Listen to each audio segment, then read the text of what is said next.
belum terlihatnya keberhasilan sistem yang ada sekarang ini untuk menjawab masalah sosial ekonomi. Oleh karenanya saya sering bilang, oke lah, kita bisa berbeda pendapat soal setuju atau tidak penerapan syariat menjadi ideologi negara. Tapi kalaupun mau diterapkan menjadi ideologi negara, mau ya dipentingkan dulu yang berkaitan dengan kebutuhan sosial kemasyarakatan, kesejahteraan. Kalau ditanya kenapa kok sekarang tren syariah Islam itu terjadi di negara kita, itu jawabannya itu ya nggak sederhana ya, maksudnya kompleks banget gitu loh. Selain misalnya soal politik, soal sosial seperti dalam kasus Aceh misalnya, kasus Aceh itu kan bukan hanya soal politik aja, jadi dari sejarahnya kan kalau kita melihat kan udah memang dari dulu seperti itu. Tapi yang menarik misalnya kenapa ke daerah-daerah yang lain pun itu ikut-ikutan gitu loh.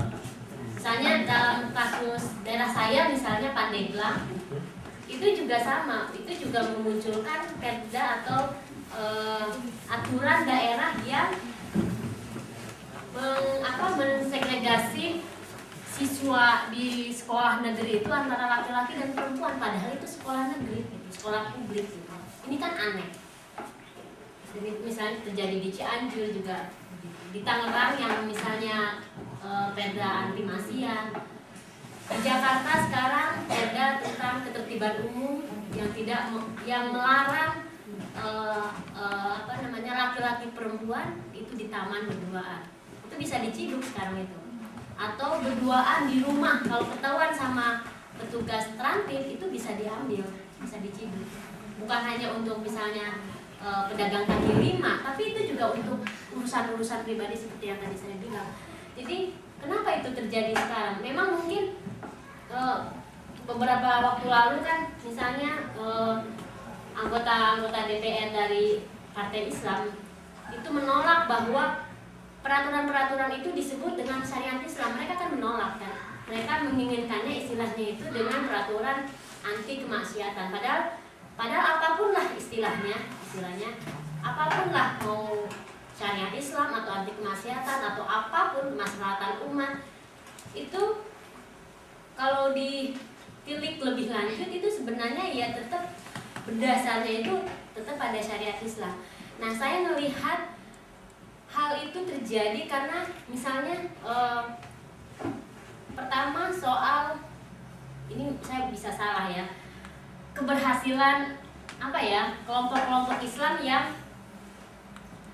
yang sudah lama sekali mereka koordinasi dan konsolidasi dan sekarang itu mendapatkan buahnya lah dari hasil konsolidasinya selama ini, meskipun dalam kasus beberapa daerah misalnya pimpinan daerahnya itu bukan berasal dari Partai Islam, tetapi itu dipressure luar biasa oleh kelompok-kelompok yang mengatasnamakan rakyat atau arus bawah, sehingga tidak akhirnya misalnya bupati tersebut atau gubernur tersebut harus mengakomodasi kelompok-kelompok seperti itu. Misalnya yang terjadi itu di Kuningan, di Cianjur. Di Cianjur itu kan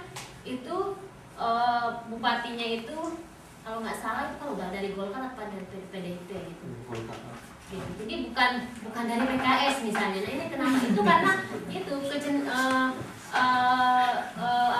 karena kelompok-kelompok yang tadi sempat dibilang siapa itu kayak Hizbut Tahrir atau MMI atau yang lebih ini lagi yang dengan cara-cara yang agak keras misalnya FPI itu betul-betul konsolidasi di lapangan untuk menelurkan atau meminta bahwa daerahnya itu ingin menerapkan syariat Islam dengan aturan-aturan seperti yang mereka inginkan.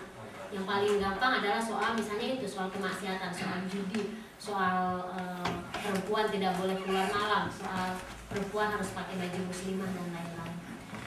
Di Bulukumba juga seperti itu. Selain itu juga, selain faktor itu kalau saya melihat yang paling dominan itu lebih pada mungkin soal ini ya, ekonomi sosial gitu loh. Jadi saya melihat adanya perda-perda itu juga untuk kayak semacam meninabobokan ya, atau mengalihkan isu utama gitu loh, yang sebenarnya para pemimpin lokal itu nggak berhasil mengimplementasikannya, yaitu soal kesejahteraan gitu loh. Akhirnya dialihkan pada soal-soal yang sangat populis, yaitu soal agama ya, soal apa ya, yang mestinya istilah tadi Mas Kak Oman apa itu soal privat kita itu menjadi lebih nyaman atau lebih enak kalau itu dilembagakan gitu oleh pemimpin atau oleh Pemda. Kalau saya sih melihatnya seperti itu, tapi saya melihat banyak faktor lain selain dua hal.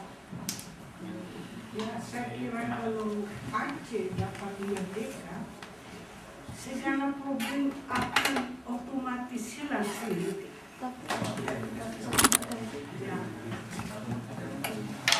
Ya. Sedikit mungkin kalau saya juga ingin kalau kita ngomong dalam konteks Aceh, saya nggak akan ngomong Indonesia dan terlalu kompleks.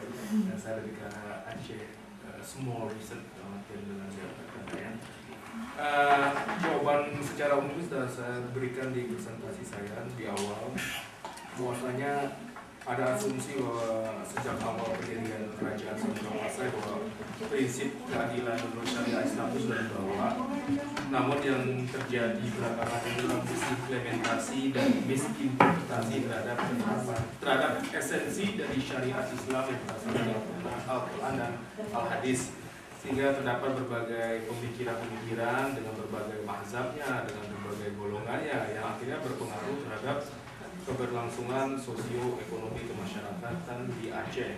Nah, yang jadi masalah bukan sekarang kita akan berbicara mengenai apakah syariat Islam itu cocok atau tidak, namun yang terjadi saatnya di Aceh adalah syariat Islam sudah diterapkan, dan kita berpikir apakah syariat Islam yang sudah ada di Aceh, penerapan syariat Islam sudah di Aceh yang diterapkan di Aceh itu dapat direvisi ke arah yang lebih baik, karena kita tidak di Aceh sendiri tidak dapat mengatakan pembatalan syariat Islam. Itu akan memancing konstelasi lebih gila-gilaan lagi, karena di sana itu sendiri bukan bermasalah kita rakyat Aceh sendiri, tapi banyak faktor bermain. Apakah kita melihat faktor pemberontakan, faktor historis, dan itu kan masalah kompleksitas masyarakat Aceh sangat luar biasa.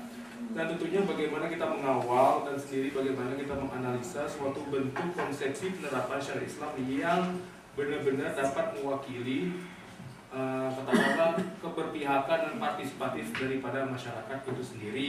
Dan salah satunya mungkin dengan lebih ke arah memperluas jangkauan.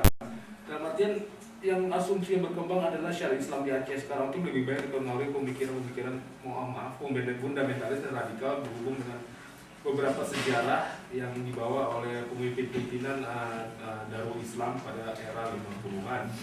Sehingga yang terjadi sekarang adalah bagaimana kita membuat suatu interpretasi dan suatu pemikiran yang multidisiplin, dan bagaimana kita dapat menerapkan sendiri sehingga produk hukumnya lebih dapat aplikatif dan diterima sesuai dengan kondisi sosial, budaya, dan seni di Aceh sekarang. Jadi kita dapat memaksakan lo harus kayak gini, agak karena mungkin karena prinsip sosial budaya itu berbeda. Kemudian kalau kita berbicara tentang kemerdekaan Aceh, secara prinsip saya sangat tidak menyetujui kemerdekaan Aceh, bukan dalam konteks saya cinta NKRI, tidak, karena di hal tersebut tidak akan menyelesaikan masalah yang sangat-sangat substansial, yaitu masalah keadilan dari pemerintah pusat terhadap pemerintah Aceh sendiri. Dan menurut Undang-Undang Pemerintah Aceh nomor 11 tahun 2006 bahwasanya pertama, pemerintah Aceh akan memperoleh 70% dari kekayaan alam yang sendiri untuk Aceh dan 30% untuk pemerintah pusat. Yang terjadi adalah bagaimana kita bilang tadi, bagaimana kita dapat mengawal proses tersebut, dan itu terjadi. Kita nggak akan ngomongin syariat Islam, kita akan ngomongin apapun tentang kemerdekaan Aceh, nonsense. Kita ngomongin money, kita ngomongin keadilan, kita ngomongin kesejahteraan rakyat, kita ngomongin posisi, kita ngomongin kekuasaan, itu yang terjadi. Dan kalau saya bilang jihad itu berdasar agama, nah, saya cukup baik mengenal dengan jam, it's nasional.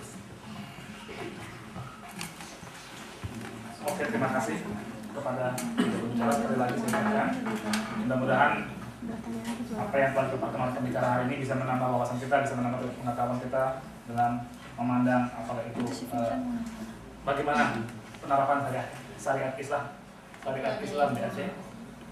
Masih ada lagi? Kan ada mau nanya lagi di belakang. Saya pikir bisa bukan karena mungkin ada beberapa teman yang mengejar atau enggak Mengejar masa. mengejar kereta ada enggak atau bisa dilanjutkan? Ini yang paling jauh kan kamu. Saya ke Hamburg. Oh ya udah pulang besok aja.